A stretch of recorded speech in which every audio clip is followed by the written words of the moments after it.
a recair nas mesmas polêmicas que a gente já recai com os nossos tribunais funcionando da maneira que funcionam hoje. Aqui no nosso Twitter eu vejo o William Alves da Silva preocupado com a cadeira do Garamboni. Ele acha que o Garamboni pode cair a qualquer momento. Tá, por favor, produção, vamos dar uma olhada se a cadeira do Garamboni está perigando mesmo. Não, tá tudo bem aqui. E eu não sei qual é o nome do cidadão aqui, não sei se é uma pegadinha o nome dele. Ele é torcedor do Fluminense, ele está dizendo que a gente está tendo um tratamento diferente hoje com as suspensões, com a escalação de jogador irregular e o clube punido, daquele que tivemos com o Fluminense em 2013. Você tem razão, seja ele qual for o seu nome. Ah, não, vou tratar você assim. De fato, como eu falei aqui do caso JBS agora nos jornais, do caso Chapecoense, primeiro vem a notícia e você vai mudando de opinião de acordo com os fatos. E o importante, na minha opinião, é ir dividindo isso com o público. Ninguém é dono da verdade. Quando surgiu o caso Everton na Portuguesa, a primeira reação, e minha foi assim também, foi bater no Fluminense. Pô, que vergonha, coitada da Lusa, porque a gente teve um sentimento de dó quase da Portuguesa. Aí a gente foi se informando melhor com o passar do tempo, fomos entendendo melhor todo aquele cenário, mas você tem razão, que à época o Fluminense apanhou muito de forma indevida, e apanha até hoje. E a gente foi entendendo melhor com o passar dos dias. Inclusive, o tribunal também apanhou muito naquela época e a gente foi formando melhor o nosso entendimento sobre certo aspecto, no decorrer dos dias. Assim é a vida, amigo. Assim é a vida. A punição ao jogador irregular, ela garante a segurança jurídica do campeonato. Senão você se vira uma bagunça. Mas, de fato, o Fluminense foi de tudo que era lado. Foi injusto. O Fluminense paga um preço alto pela competência. Se os advogados do Fluminense descobrem brechas que levam à absolvição de seus jogadores e outros não, você não pode culpar o Fluminense. E nem foi o Fluminense que iniciou o processo português. O processo já estava instalado.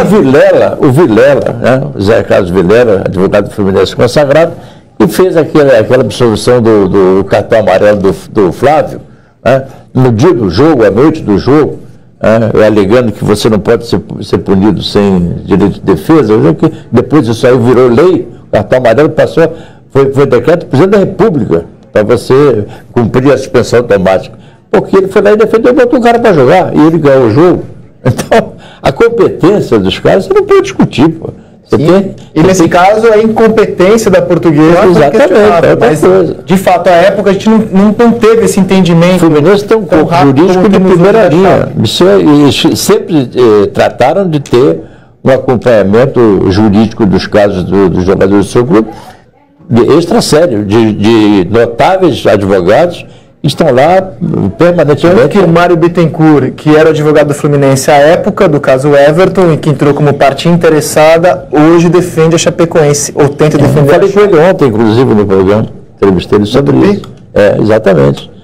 Sobre essa situação tudo que eu estou dizendo aqui, eu aprendi com ele. Você vê que é interessante, só para terminar, que hoje teve até exatamente com isso, né, os companheiros, o Milton Neves e o Boechat estavam conversando exatamente sobre isso. O Milton Neves falou. A Band News, o Boechat deu uma mancada. O Milton Neves falou, ele falou, poxa, olha só, você que sempre reclamou e tal. E aí eu, não, mas é diferente. Naquela época eu continuo achando, mas não. Mas ele disse que o técnico tinha que tirar o jogador, o Boechat.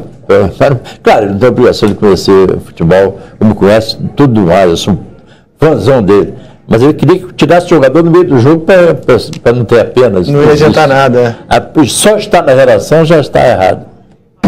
Bom, quero voltar a falar desse grupo do Santos. Tem outra coisa que mudou nesses 60 anos de profissão sua com o futebol. Muita coisa mudou. Muita coisa. A bola, por exemplo. A bola.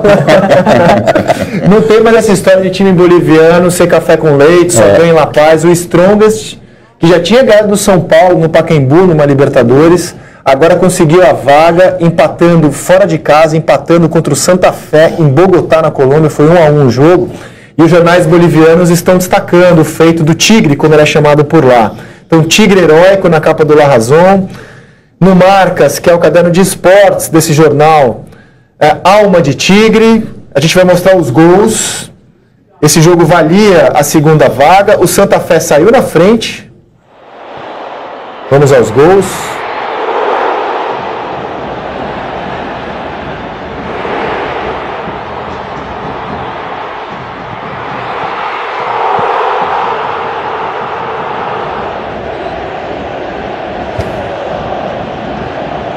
Gol do Santa Fé. Setter.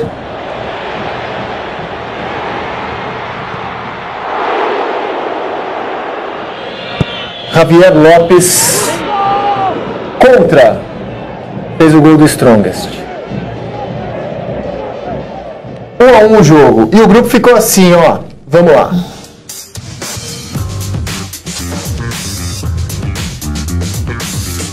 Santos 12 pontos, Strongest 9, Santa Fé na Copa Sul-Americana e o Sporting Cristal, saco de pancadas, 2 pontinhos, saldo de menos 13. E vamos mostrar então os classificados para Libertadores. São eles os seguintes times: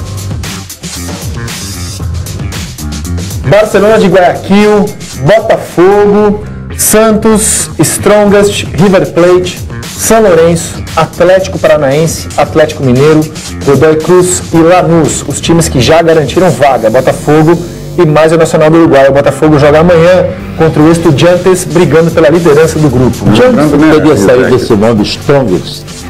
O mais forte, né? Mais forte, né? fortíssimo. Eu fico pensando, meu Deus do céu, pensou Corinthians e Strongest, o Lula dizendo que vai ao jogo. Que jogo você vai ver, Lula? O Corinthians hoje. É o nome em inglês, né? É complicado. Eu vi uma vez um jogo do Strongest em La Paz, estava viajando de mochileiro pelo continente, e era um jogo contra o Oriente Petroleiro de Santa Cruz. O Andrade jogava no time de Santa Cruz. E eu fui, como eu gosto sempre de fazer, fui ver o jogo. Estou lá sentado na arquibancada vendo, e a torcida, mata os brasileiros, por causa do Andrade, mata os brasileiros. Que assim, ó, que assim no jogo lá em La Paz, assim, mas é o time mais popular. Você sabe que La Paz tem o Strongest e o Bolívar. Teve um jogo Boca e Flamengo na Bomboneira, e a Rádio Globo mandou a equipe, o Edson Bora no narrador. Aí quando chegou no estádio não tinha cabine. De maldade, os caras de sacanagem botaram o Edson Bora no meio da galera. E estava um frio daqueles, né? E ele com um sobretudo enorme, né? Que foi a salvação dele. Porque ele tinha que transmitir o jogo no meio da torcida do Boca. Imaginou? Tentativa de suicídio, né? Aí que o Flamengo fez o gol, pegou o microfone e botou aqui. É bingo. Foi ele que botou lá dentro, eu rio. Mas aí, rapidamente, lembrando que o Strongest, assim como o Botafogo e o Atlético Paranaense, veio da fase pré-Libertadores. Então, assim, tem um mérito ainda maior. O Tucumã que tem um desafio maior. Jogou 5 vezes fora, só perdeu uma vez fora da altitude. E o Strongest lembra muito, a gente às vezes esquece, né, que a origem de tudo, apesar de ter começado a chutar-se bola na China, o futebol mesmo é na Inglaterra. Então você vê em vários países Argentina. onde tem New World Boys, River Plate. Tem essa espécie de homenagem aos fundadores. Agora, você imagina a força desse time, que é treinado por um jovem venezuelano, né, o César Farias, que já dirigiu a seleção venezuelana, se ele faz jogos dignos fora de casa e tem a chance de jogar em La Paz com a vantagem que ele tem da altitude. Eu, se fosse um time brasileiro, ia sonhar em não pegar o Strongest. Mas você sabe que tem um detalhe engraçado nisso tudo, que a gente não se dá conta, que com a evolução do futebol na Bolívia, vários jogadores bolivianos estão jogando fora da Bolívia. Então a altitude para eles é um problema. Para a seleção é um problema. Para a seleção, os caras do Strongest, que treinam lá para nem tanto. Mas a seleção boliviana, os jogadores não jogam lá. Então, quando eles vão lá, os jogadores de Santa Cruz da Serra são de Santa Cruz da Serra, nível do mar. Mas os que jogam em La Paz, eles saíram para jogar em outro lugar. No último jogo, Brasil e Equador, estreia do Tite nas eliminatórias, estava cobrindo pelo Globo em Quito. Já havia uma discussão ampla na imprensa equatoriana se era ou não bom negócio para eles continuar mandando jogos em Quito. Porque a seleção jogando também, muitos jogadores jogando na Europa, jogando no México, jogando em outros países, você tinha no time titular que ia enfrentar o Brasil mais da metade dos jogadores desabituados à altitude. Os globos vermelhos já estavam tudo... Porque você, depois do tempo, passou a adaptação. É verdade. E eu falei que fez uma campanha muito boa com a Venezuela numa Copa América, chegou a levar a Venezuela para uma semifinal. Ele tem 44 anos, ele é também presidente do Zulia, o time que foi eliminado no grupo da Chape. E por que Zulia, hein? Aí, bom, eu não sei te falar. Mas ele é o fundador e presidente do Zulia. Ia ser curioso. Liga Presa, o nome é Júlia. Ia ser curioso se ele, técnico do Strongest, acabasse enfrentando o time do qual ele é presidente. Mas, olha, eu não quereria enfrentar este time, não. Seletino, você, desculpa ao amigo. Só uma pergunta, eu gostaria que você me informasse. O Atlético Paranaense já está classificado em primeiro ou segundo colocado? Ou segundo lugar? O Atlético Paranaense. Está classificado. Foi o São Lourenço, né? São Lourenço, Flamengo. Você fez essa pergunta que na semana passada você deixa responder na ponta da língua. Segundo, né? Certamente a produção saberá. Agora é o seguinte, por que eu estou perguntando isso? Porque o Palmeiras pode se classificar hoje à noite, a gente vai falar do Palmeiras daqui a pouco, e se o Palmeiras se classificar em primeiro e o Atlético Paranaense em segundo, pode dar Palmeiras e Atlético pelo sorteio e o Eduardo Batista contra o Palmeiras, hein? Verdade. Os dois times chegaram a 10 pontos, São Lourenço e Furacão.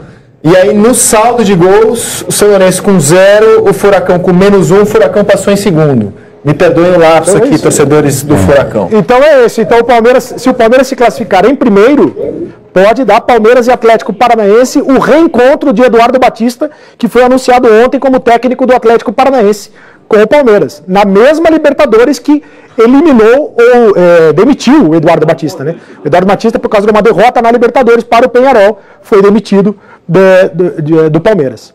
E a missão do Palmeiras, que hoje se classifica, se não perder em casa, para o Tucumã por 2 gols de diferença, está na mão do Palmeiras a vaga, será assunto do próximo bloco com o Carlos Cereto. A gente vai para intervalo com a narração